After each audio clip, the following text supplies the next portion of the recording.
Hello everyone, कैसे हो आप सर। प्रीवियस क्लास में हम लोगों ने डाइवर्जेंट, कर्ल और ग्रेडियंट के बारे में पढ़ा था, डेल्टा फंक्शन पढ़ा था। और आज हम पढ़ेंगे लाइन इंटीग्रल, सरफेस इंटीग्रल और वॉल्यूम इंटीग्रल। बट उससे पहले प्रीवियस क्लास में मैं 2 पॉइंट बताना भूल गई थी आपको। हमारे कलीग है, उन्होंने मुझे याद दिलाया कि मैं भूल चुकी हूँ, तो वो 2 पॉइंट मैं आपको बता देती हूँ अभी। बेसिकली मैंने आपको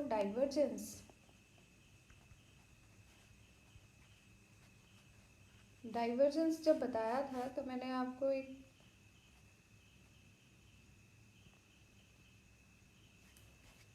मिनट, जब मैंने आपको डाइवर्जेंस बताया था तो एक कंडीशन था delta dot of v is equal to 0। तो जब delta dot of v is equal to 0 होगा, जैसे मैंने आपको ग्रेडियंट में बनाया था कि ग्रेडियंट अगर कोई भी स्केलर फंक्शन का grad f is equal to 0 होता है तो वो ये हमें बताता है कि वो एक स्टेशनरी पॉइंट है। f is a stationary point, ठीक है। उसी तरह से जब डाइवर्जेंस 0 होता है तो वो ये बताता है कि देयर इज नो स्प्रेडिंग, और उस फंक्शन को, उस v फंक्शन को हम क्या कहते हैं, उस v फंक्शन को हम कहते हैं सोलेनॉइडल। उस v फंक्शन को हम कहते हैं सोलेनॉइडल, ठीक है, फंक्शन v। तो कोई भी एक फंक्शन जिसका डाइवर्जेंस 0 हो उसको हम सोलेनॉइडल फंक्शन कहेंगे। और इस इक्वेशन को इक्वेशन ऑफ कंटिन्यूटी भी कहते हैं, इक्वेशन ऑफ कंटिन्यूटी। ये आप पढ़ोगे, इक्वेशन ऑफ कंटिन्यूटी जो है ये आप ईएमटी में पढ़ोगे। इक्वेशन ऑफ कंटिन्यूटी काफ़ी फेमस इक्वेशन है, उसको डेरिवेशन करना आपको इलेक्ट्रोमैग्नेटिक थ्योरी में आपको बताया जाएगा। तो अब आपको समझ में आया। ये पॉइंट मैं भूल गई थी कि जब divergence del dot of V, कोई भी एक फंक्शन है वी फंक्शन, उसका डाइवर्जन अगर 0 हो तो उसको हम कहते हैं that function is known as, that vector function is known as solenoidal, और this equation is known as equation of continuity. वैसे ही कर्ल के लिए मैं आपको भूल गई थी। इफ अगर कोई एक वेक्टर फंक्शन है curl of v is equal to 0 और del cross of v is equal to 0 होता है, तो यहाँ पे जो वेक्टर फंक्शन है हमारा v, उसको कहेंगे इररोटेशनल। मैंने आपको बताया था कर्ल ये बताता है कि कितना वो, उसमें कितना टॉर्क, मतलब बेसिकली उसमें कितना घुमाव है, टॉर्क है, या फिर आप ये कह सकते हो कि रोटेशन कितना है, कितना रोटेशन है। तो अगर कोई भी एक वेक्टर फंक्शन है जिसका कर्ल जब हम निकालते हैं, कोई एक वेक्टर फंक्शन है जिसका हम कर्ल निकालते हैं और वो 0 आता है, means del cross of v is equal to 0, तो हम उस वेक्टर फंक्शन को क्या कहेंगे, that function v is known as irrotational vector function, ठीक है। ये 2 पॉइंट था जो मैं आपको भूल गई थी बताना, और एकदम मेरे दिमाग से निकल गया था। तो मैं राकेश सर को थैंक यू बोलूँगी, उन्होंने मुझे याद दिलाया कि मैम ये पॉइंट रह गया है। नाउ नेक्स्ट, अब हम आगे चलते हैं आज के टॉपिक पे। तो पहला जो है हमारा वो है लाइन इंटीग्रल, ठीक है। लाइन इंटीग्रेशन आप 12th में पढ़े हो। इंटीग्रेशन आपने पढ़ा होगा, डबल इंटीग्रेशन, सिंगल इंटीग्रेशन आप लोगों ने ज़्यादा पढ़ा है। तो अब हम देखेंगे कि लाइन इंटीग्रेशन कैसे होता है। अगर कोई भी एक कर्व पाथ है, अगर मैं इंटीग्रेशन का साइन नहीं बनाती हूँ, कंफ्यूज हो जाओगे। अगर कोई भी एक पाथ है, कर्व पाथ है, और a to b, अगर ये कर्व पाथ है a to b, तो कोई भी एक पॉइंट पे, एकदम छोटा सा पॉइंट अगर मैं ले लेती हूँ, एक छोटा फ्रैक्शन ले लेती हूँ इस पाथ का, और इसको मैं dl से डिनोट कर देती हूँ। ये डिस्प्लेसमेंट वेक्टर होगा आपका, मतलब ये पाथ पे एक छोटा सा मैंने एक पोर्शन काट लिया इन्फिनिटिसिमल, और इसको मैंने dl बोल दिया, which is your displacement vector. तो लाइन और कोई भी एक फंक्शन है, कोई भी फंक्शन है f जो कि डिपेंड हो रहा है कोऑर्डिनेट्स पे, तो हम और ये अगर वो फंक्शन अगर इस पाथ को फॉलो कर रहा है, तो ये जो फंक्शन है वो इस पाथ के अलोंग में जा रहा है, ये पाथ फॉलो कर रहा है। तो लाइन इंटीग्रल को हम कैसे एक्सप्रेस करेंगे? Then line integral is written as integration, path क्या है, a से b की तरफ जा रहा है, a से b की तरफ function f dot of dl। मेरा f is a vector function, मैंने स्मॉल में लिखा है, but f is a vector function and dl is also displacement vector, मैंने अभी बताया। तो इसको ऐसे लिखते हैं कि लाइन इंटीग्रल लिखने का तरीका है f डॉट ऑफ dl, ठीक है, where f is your vector function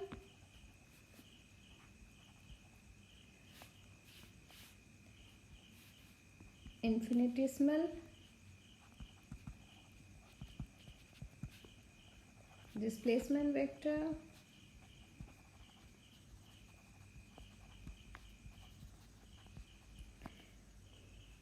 और a से b, ये जो हमारा जो फंक्शन है वो कैसे चल रहा है, a से b की तरफ, कर्व में a से b की तरफ चल रहा है, इसीलिए लोअर लिमिट हमारा a हो गया और अपर लिमिट हमारा b हो गया। तो लाइन इंटीग्रल को हम ऐसे डिनोट करते हैं।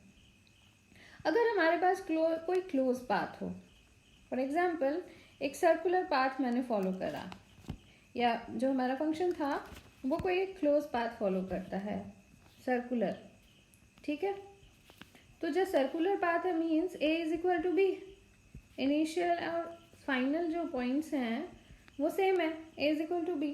तो हम लाइन इंटीग्रल को कैसे लिखेंगे, यहाँ पे एक सर्कल लगा देंगे, क्लोज लूप। तो ये डिनोट करता है कि जो हमारा जो कर्व है वो क्लोज कर्व है, और एज इट इज रहेगा हमारा फंक्शन डॉट ऑफ dl। तो हम या तो ऐसे लिखेंगे या हम ऐसे लिखेंगे, ये ओपन कर्व के लिए जिसमें a is not equal to b, जिसमें a is not equal to b, और ये है a is equal to b के लिए, ठीक है। अब नॉर्मली क्या होता है, इन नॉर्मल केसेस क्या होता है, नॉर्मल केसेस में जो फंक्शन है, बहुत सारे ऐसे वेक्टर फंक्शन हैं जो कि पाथ डिपेंडेंट होते हैं, जो कि डिपेंड करेंगे कि क्या फॉलो किया गया, ये कर्व फॉलो किया गया, ये सर्कल फॉलो किया गया, तो इसके पाथ कैसे थे। बट स्पेशल केसेस में क्या होता है, कुछ फंक्शंस जो होते हैं, जो स्पेशल फंक्शंस होते हैं, वो पाथ इंडिपेंडेंट होते हैं, मतलब उनको कोई फर्क नहीं पड़ता वो सर्कुलर पाथ में थे या एक कर्व में थे या जो भी था। तो ऐसा जो वेक्टर फंक्शन होता है उसको कंजर्वेटिव वेक्टर फील्ड कहा जाता है, कंजर्वेटिव वेक्टर फील्ड। और कंजर्वेटिव वेक्टर फील्ड का जो कंजर्वेटिव वेक्टर फील्ड का जो मेन प्रॉपर्टी है वो ये है कि उसका ग्रेडियंट हमेशा ज़ीरो होगा, ठीक है। कंजर्वेटिव वेक्टर फील्ड का gradient of that vector field is always basically not vector field, basically अगर f dot of dl is equal to 0 हो जाता है तो इसको कहेंगे हम इररोटेशनल। जैसे मैंने आपको कहा था इररोटेशनल।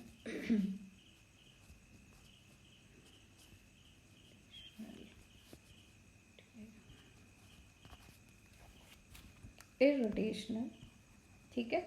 ये जो फॉर्म है, तो इसको जो फंक्शन है हमारा एफ, जो फंक्शन होगा हमारा एफ को हम कहेंगे इररोटेशनल, इररोटेशनल फंक्शन, ठीक है। और इररोटेशनल वेक्टर फील्ड भी एफ को ही कहेंगे, मीन्स ये कंजर्वेटिव भी होगा और इररोटेशनल भी होगा, ठीक है। तो ये दोनों ही होगा। मैंने आपको ग्रेडियंट बताया, वो गलत बताया, ग्रेडियंट नहीं होगा। यहाँ पे सिर्फ आपका line integral of any function, और वो भी क्लोज पाथ के लिए, ओपन के लिए नहीं, ओपन कर्व नहीं, क्लोज कर्व के लिए। तो जो हमारा एफ होगा फंक्शन, उसको हम कहेंगे इररोटेशनल और कंजर्वेटिव फंक्शन के लिए, ठीक है। वेक्टर फील्ड इतना लाइन इंटीग्रल, आपको सिर्फ इतना याद रखना है कि लाइन इंटीग्रेशन को हम लिखते हैं integration of A to B curve, जहाँ से जहाँ पाथ फॉलो करेगा कोई भी function F dot of D L, और for close curve close integration F dot of D L, ठीक है। ये हो गया लाइन इंटीग्रल। अब हम देखेंगे सरफेस इंटीग्रल।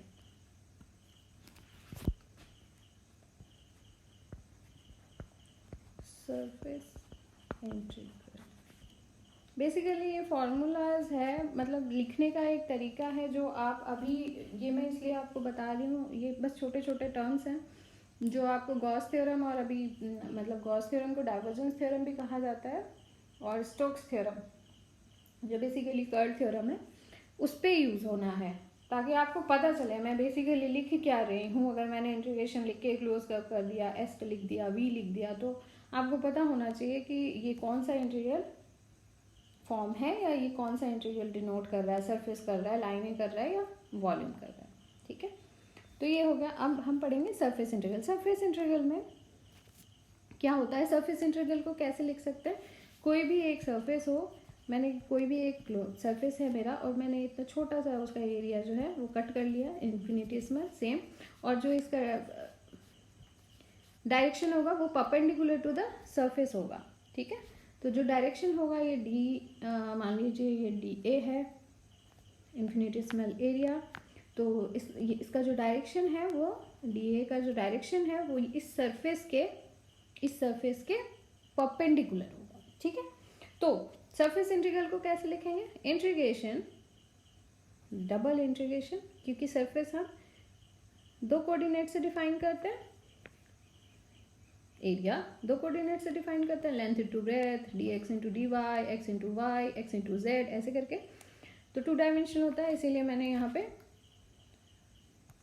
हम हमेशा सरफेस को डबल इंटीग्रेशन से डिनोट करते हैं, तो मैंने यहाँ double integration S for surface, ठीक है।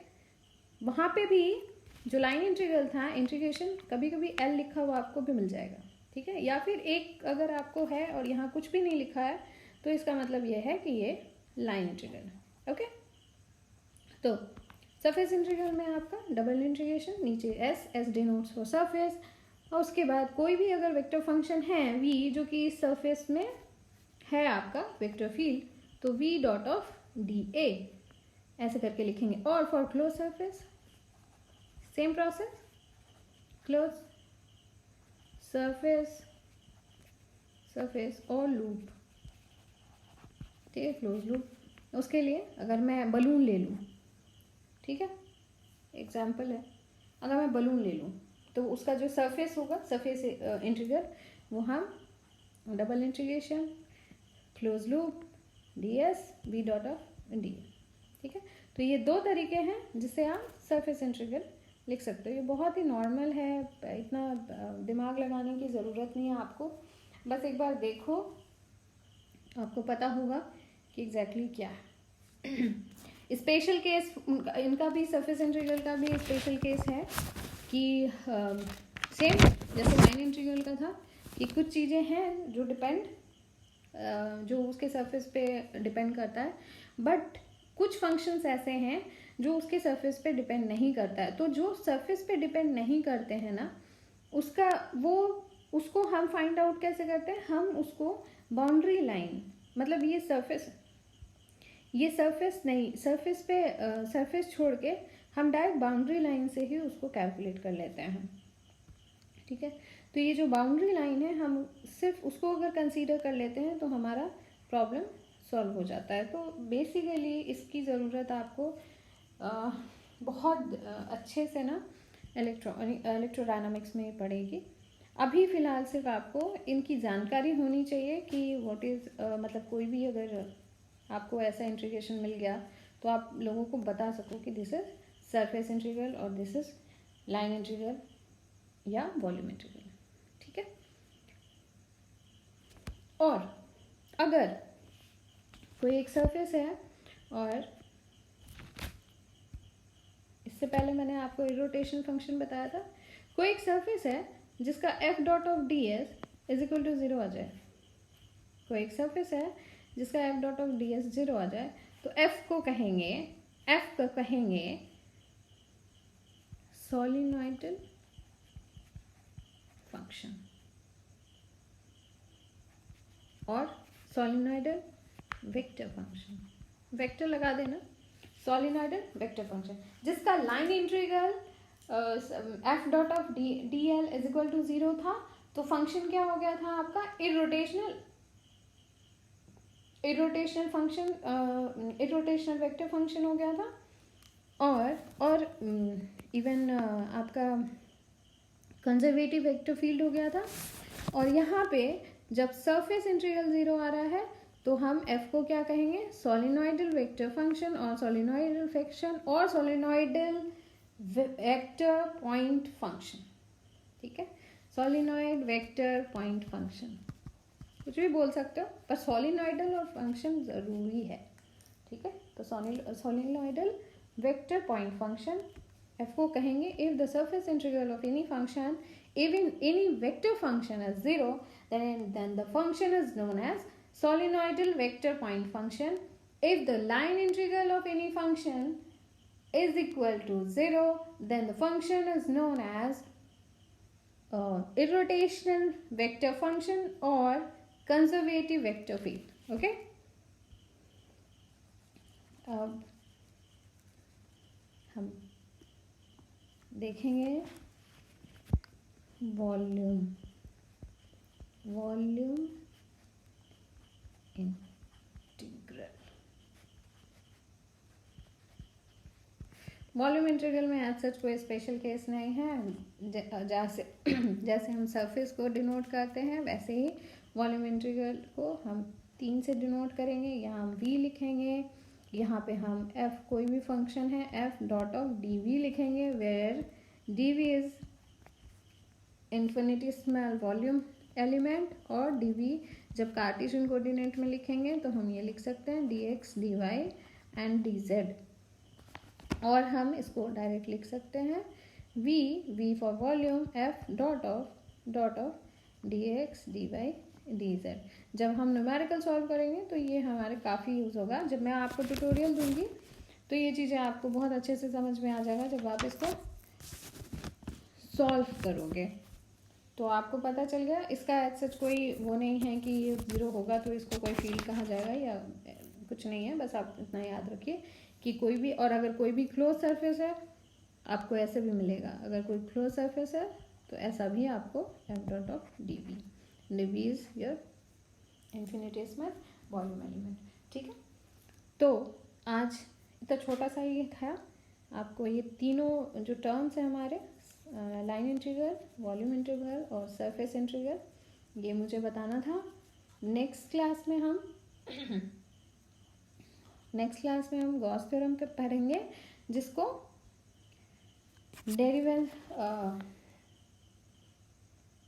डाइवर्जेंस थ्योरम भी कहते हैं, ठीक है। नेक्स्ट क्लास में हम डाइवर्जेंस थ्योरम